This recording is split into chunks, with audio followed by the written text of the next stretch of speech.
మధ్యప్రాచ్యంలో యుద్ధ మేఘాలు మరింత ముదిరాయి.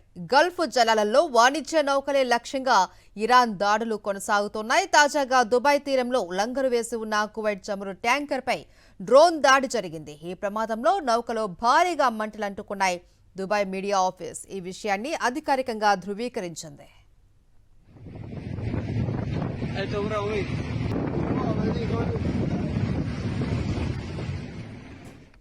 దుబాయ్ జలాల్లోని యాంకర్ పాయింట్ వద్ద ఉన్న కువైట్ ఆయిల్ ట్యాంకర్పై ఈ తెల్లవారుజామున ఒక్కసారిగా డ్రోన్ విరుచుకుపడింది. ఈ దాడి ధాటికి నౌకలో మంటలు చెలరేగాయి.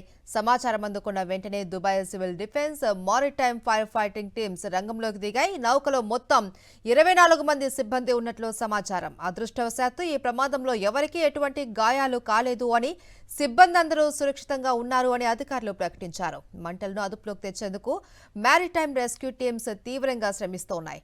చమురు లీకేజీ కాకుండా గట్టి చర్యలు తీసుకుంటున్నారు. ఈ దాడి వెనుక ఇరాన్ ప్రమేయం ఉన్నట్లు కువైట్ వార్తా సంస్థలు అనుమానం వ్యక్తం చేస్తున్నాయి. ఇప్పటికే ఒమన్ తీరంలోనూ పలు నౌకలపై దాడులు జరిగిన నేపథ్యంలో గల్ఫ్ రీజియన్లో రవాణా వ్యవస్థపై తీవ్ర ప్రభావం పడే అవకాశం ఉంది.